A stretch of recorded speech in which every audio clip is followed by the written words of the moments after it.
Yang paling mendasar dalam kalimat di Al-Fatihah yang ditutup dengan amin ini, letaknya kata para ulama tafsir, rahasia utamanya ada di kalimat iyyaka na'budu wa iyyaka nasta'in. Kenapa Anda kemudian respon dengan amin di setelah kita tuntas mengucapkan waladhdallin? Perhatikan rahasia besarnya, tercantum dalam hadis riwayat Abu Daud nomor hadis 649. Perhatikan kalimatnya, di sini letak rahasianya. An Abi Hurairah radhiyallahu ta'ala anhu qala, hadis riwayat Abu Hurairah semoga Allah meridai kepada beliau, qala, beliau menyampaikan, qala Rasulullah sallallahu alaihi wasallam, Rasulullah sallallahu alaihi wasallam pernah bersabda, qala Allah azza wa jalla, Allah pernah memfirmankan dalam hadis qudsi. Jadi ini qudsi hadisnya. Qasamtu shalah baini wa baina 'abdi ala qismain. Saya bagi salat kata Allah sebagai hak dan kewajiban antara aku dengan hambaku. Wali 'abdi ma sa'al, dan kalau hambaku, perhatikan garisnya, kalau hambaku benar menunaikan salatnya, aku akan kabulkan apapun yang dia minta seketika. Kalau dia benar menunaikan salatnya, aku akan kabulkan apapun yang dia minta seketika. Perhatikan kalimatnya.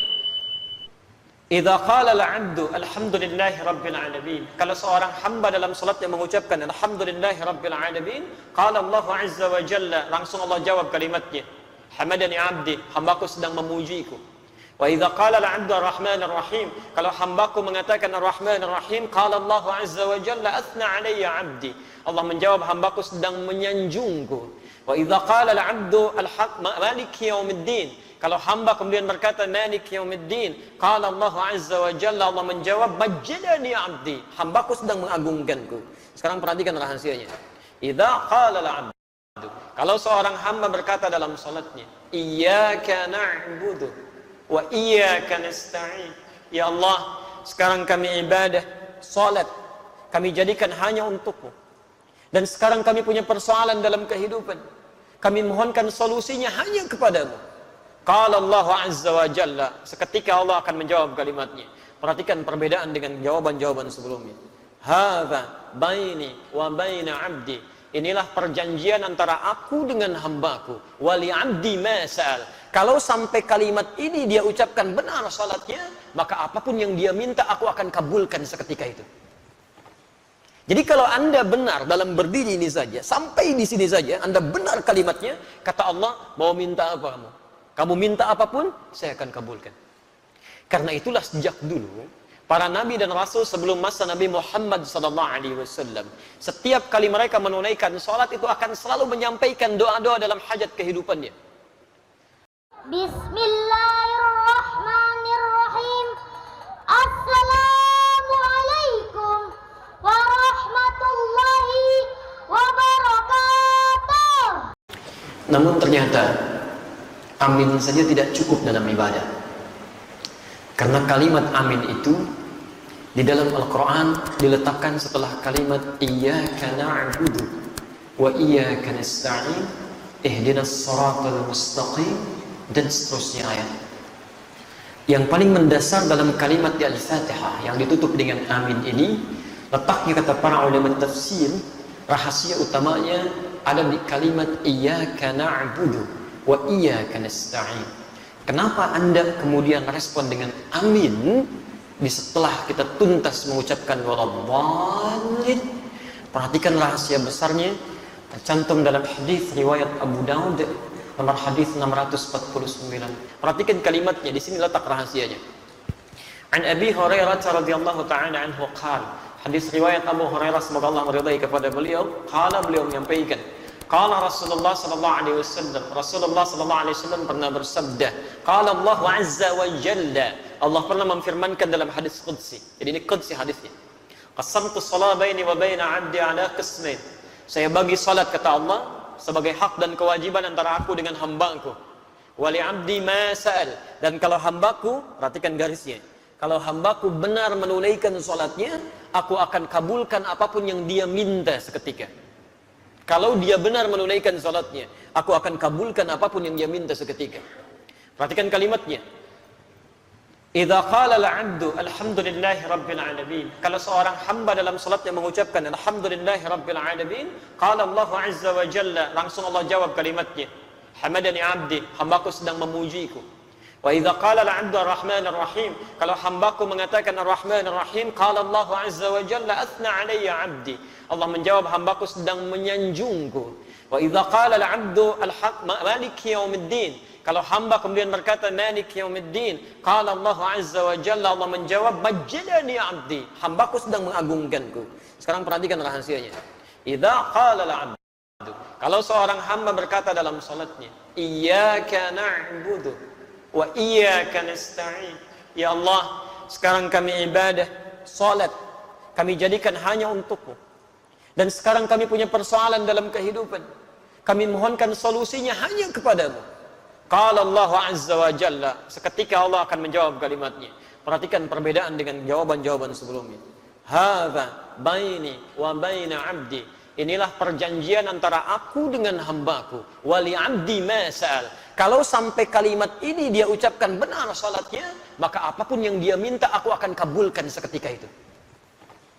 Jadi kalau Anda benar dalam berdiri ini saja, sampai di sini saja Anda benar kalimatnya, kata Allah, mau minta apa kamu? Kamu minta apapun, saya akan kabulkan. Karena itulah sejak dulu para nabi dan rasul sebelum masa Nabi Muhammad SAW, setiap kali mereka menunaikan salat itu akan selalu menyampaikan doa-doa dalam hajat kehidupannya. Sebelum kita sudah ada nabi yang salat, cuma caranya kita lebih sempurna, sampai dengan sujud dan salam.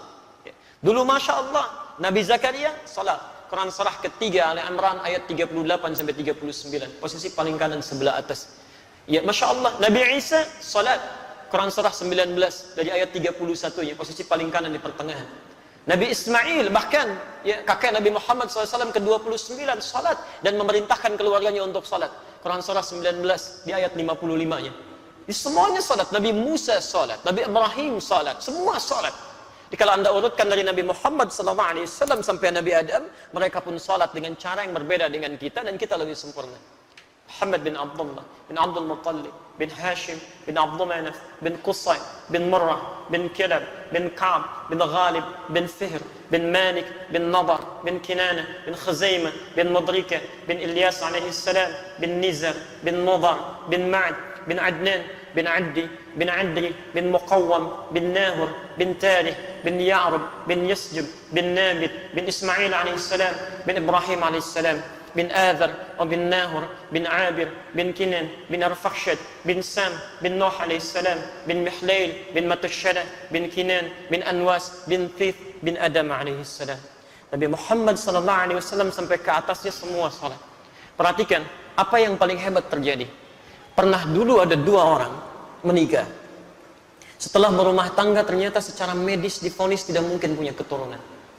Suaminya rambutnya sudah memutih, fisiknya sudah letih, istrinya divonis secara klinis menopause dan mandul, secara medis mustahil. Maka apa yang terjadi? Perhatikan kaidah Qurannya, ini manhaj untuk kita semua. Quran surah ketiga Ali Imran ayat 38, posisi paling kanan sebelah atas. Hunalika da'a Zakaria rabbah.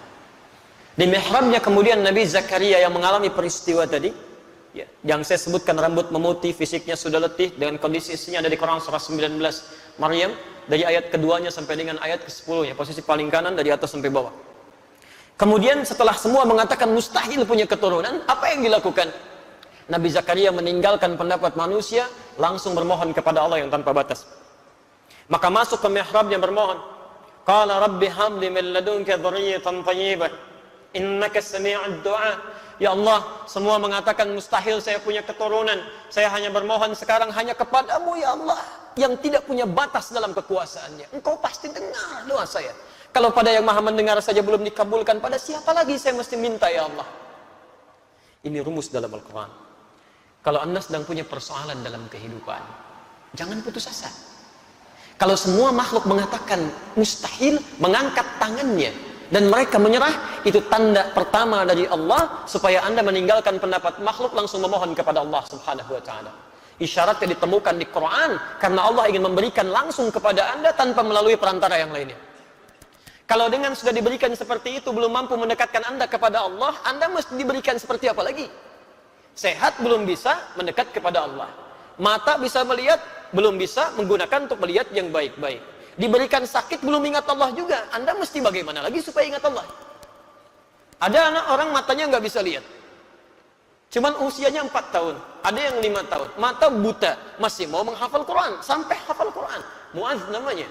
Anda 40 tahun, 50 tahun, matanya sehat, masih bisa melihat sampai hari ini. Kalau dengan seperti itu belum mampu melihat isi Quran saja, mesti dengan cara apa lagi dimotivasi supaya mau meningkatkan ibadah. Taib, ketika bermohon itu apa yang dilakukan? Ternyata bukan bermohon biasa, ditunaikan dalam keadaan sholat, masih berdiri sholatnya. Berdiri dalam bahasa Arab disebut qaim, qaim. Sedang sholat yusalli. Perhatikan, begitu memohon kepada Allah dalam sholatnya, seketika turun malaikat. Dan kalimatnya menggunakan fa, fanadatul malaikah. Ada yang menggunakan waw, ada yang menggunakan thumma, ada yang menggunakan fa. Itu berbeda. Saya katakan dhahaba Muhammad ila jami'il jihad wa Ali. Muhammad datang ke Masjid Al-Jihad dan Ali. Kalau menggunakan waw itu Muhammad datang, Ali nyusul. Kalau kalimatnya menggunakan thumma, maka ada jarak yang cukup panjang. Muhammad sudah pergi, 1 jam kemudian Ali baru datang. Tapi kalau menggunakan Ali, maka ketika Muhammad berangkat, Ali berangkat. Allahu Akbar. Begitu selesai doanya, menggunakan fanadatul malaikah. Selesai doa, belum selesai salatnya. Selesai doa, tiba-tiba turun malaikat. Wa huwa qa'imun yusalli fil mihrab. Sedangkan beliau masih berdiri dalam salatnya. Masih berdiri, belum selesai salatnya. Saat dalam keadaan berdiri ini apa yang disampaikan? Annallaha yubashshiruka bi Yahya. Allah kasih kabar gembira. Anda akan punya anak.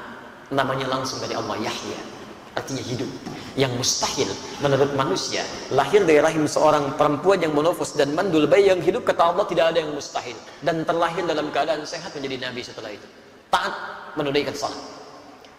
Nabi Zakaria berdiri dulu, salat, memohon, dikabulkan. Dengan keistimewaan Nabi Muhammad SAW, Nabi Muhammad dan umatnya bahkan sebelum berdiri salat ditunggu oleh Allah, mau minta apa.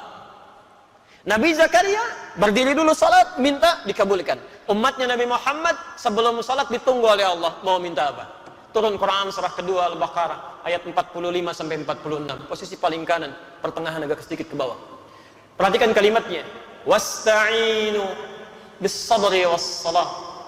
Wasta'inu, sigatnya amar, bentuk perintah. Dan jika Anda memiliki persoalan dalam kehidupan, perhatikan cara menerjemahkannya. Dan jika Anda punya masalah dalam hidup, tidak ada manusia yang tidak punya masalah. Ya, semua kita pasti punya masalah. Ini pun tenang-tenang begini belum tentu nggak punya masalah. Kantor ada yang belum selesai, itu pasti. Quran surah kedua Al-Baqarah ayat 155 sampai 157, posisi paling kiri di atas sampai ke tengah. Setiap kita punya persoalan, ya. Baik. Dan jika Anda punya masalah dalam kehidupan, maka mintakan solusinya kepada Allah. Perhatikan caranya, ya, supaya masalah cepat selesai. Kalau Anda sedang punya masalah, 1, bis sabri. Terima dulu masalahnya dengan sabar, jangan mengeluh. Tidak ada satupun ayat di Quran yang berbicara tentang keluhan. Pilihannya cuma sabar. Diterima dengan sabar. Dengan kesabaran itu nanti bimbingan Allah turun. Perhatikan rumus, ya, rumus kesabaran dalam Al-Quran tentang masalah. Lihat rumusnya. Quran surah kedua Al-Baqarah ayat 286. La yukallifullahu nafsan illa wus'aha. Allah sampaikan, tidak mungkin Allah menguji, menitipkan masalah pada seseorang kecuali dia sanggup mengatasinya. Artinya kalau Anda sedang diberikan masalah, diberikan ujian, artinya Anda sanggup mengatasinya. Jadi sekarang kalau Anda sedang punya masalah berat, luar biasa, itu artinya cuma Anda yang sanggup, yang lain belum tentu bisa. Karena itu dititipkan kepada Anda, bukan pada yang lain. Jelas, ya? Karena cuma Anda yang bisa mengatasi. Sifat Allah itu punya keadilan, tidak mungkin menitipkan masalah pada orang yang tidak sanggup. Kalau Anda sedang punya masalah luar biasa, artinya hanya Anda yang sanggup mengatasinya, yang lain tidak. Dan tidak usah pasang status, memang hanya saya yang bisa mengatasinya. La yukallifullahu nafsan illa wus'aha. Diterima dengan sabar. Sifat adil Allah ini, Masya Allah, bukan hanya melekat pada manusia, binatang pun mendapatkannya, tumbuhan pun meraihnya. Tahu cicak? Bagaimana beraktivitasnya? Merayap. Di mana? Di dinding. Apa makanannya? Nyamuk. Nyamuk bagaimana aktivitasnya? Terbang. Di mana sifat keadilan Allah? Makanannya bisa terbang, cicaknya nggak bisa terbang. Kalau nyamuknya jenius, itu jadi permainan cicak, gitu. Tapi perhatikan, turun kemudian keadilan Allah di sini, dan disinilah kemudian hikmah besar kita dapatkan.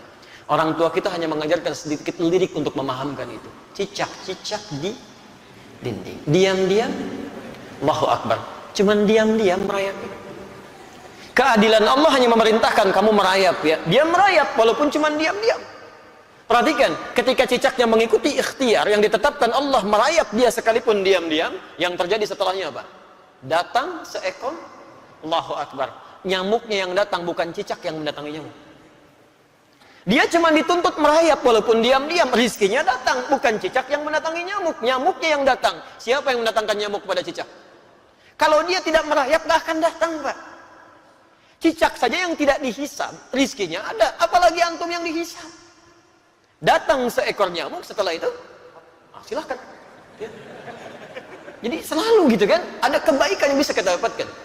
Jadi rumus dalam kehidupan, ketika Anda mendapatkan masalah, terima dengan sabar. Tapi tidak cukup sampai situ. Wassalah. Dan saat sholat, mintakan solusinya. Minta kepada Allah. Makanya kalimatnya ketika wasta'inu itu kata perintah. Lihat, wasta'inu itu bentuk perintah. Kalau ingin dirubah jadi bentuk permintaan, maka dirubah kalimatnya dari wasta'inu menjadi nasta'in. Itu bentuk permintaan. Wasta'inu dirubah jadi bentuk nasta'in. Ya Allah, engkau perintahkan kami minta, sekarang kami memohon solusinya. Nasta'in kepada siapa? Kepadamu ya Allah. Iyyaka nasta'in. Saya mau tanya, apakah dalam salat kita mengucapkan kalimat iyyaka nasta'in? Saat sujud atau saat rukuk? Berdiri. Bukan sujud, bukan rukuk, berdiri. Iyyaka na'budu wa iyyaka nasta'in. Bukankah Nabi Zakaria bermohon saat berdiri? Beliau minta dikabulkan. Kita belum minta, sudah ditunggu oleh Allah. Tunaikan salat, lakukan. Saya tunggu. Kamu minta wa iyyaka nasta'in? Dijawab di hadis qudsi. Hadza baini wa baina 'abdi wa li 'abdi ma sa'ad. Ini perjanjian antara aku dengan hambaku.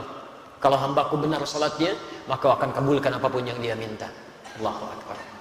Nah, karena itulah Bapak dan Ibu sekalian, dalam masalah salat ini Nabi tegas sekali. Dan tidak ada toleransi-toleransi yang sangat tinggi di sini. Semua diberikan ketentuan yang jelas, dalil yang benar, sehingga ketika diikuti semua itu diharapkan semua orang sholat mendapatkan keutamaan yang dimaksudkan. Itu baru satu. Antum hati-hati ya di sini ya. Pernah dulu di zaman Nabi, ada orang masuk ke masjid Nabi, namanya Khalad Az-Zuraiqi. Sholat di samping Nabi, tapi jadi bermasalah. Itu ada di Al-Bukhari, nomor hadis 751. 757 di hadis Muslim nomor hadis 397. Babnya babul musifis salat, bab tentang orang yang salatnya bermasalah. Qila bima ma'na, dikatakan ja'a rajulun ila Nabi sallallahu alaihi wasallam. Datang seorang lelaki kepada Nabi sallallahu alaihi wasallam. Fadakhala ila al-Masjid an-Nabawi, maka masuk ke Masjid Nabi. Fa shalla bi janbi Nabi sallallahu alaihi wasallam. Maka salat di samping Nabi sallallahu alaihi wasallam. Dari mulai takbir sampai dengan salam. Falamma sallama yaminan wa shimala, tatkala salam ke kanan dan ke kiri, tiba-tiba faqala lahu an-nabiy sallallahu alaihi wasallam. Nabi sallallahu alaihi wasallam langsung berkata pada orang itu, "Shalli fa innaka lam tusalli." Anda salat lagi karena Anda belum salat.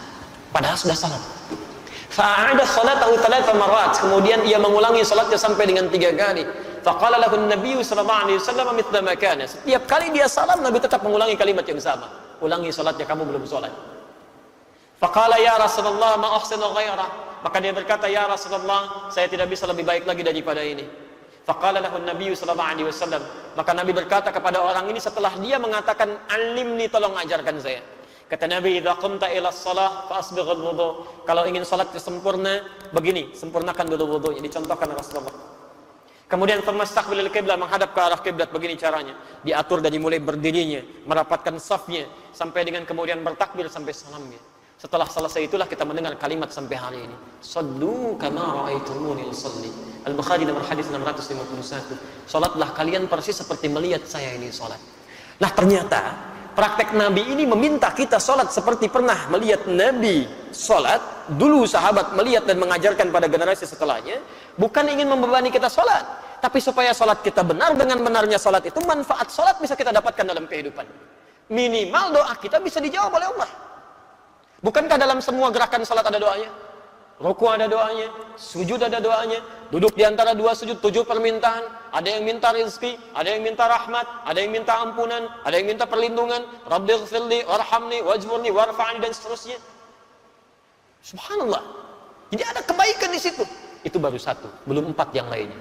Karena Allah menjamin ada 5 kebaikan yang diberikan pada orang yang sholatnya benar, yang tidak akan pernah diberikan pada yang tidak sholat, atau bahkan orang sholat tapi sholatnya tidak seperti yang diinginkan oleh Al-Quran dan dituntun oleh Rasulullah SAW.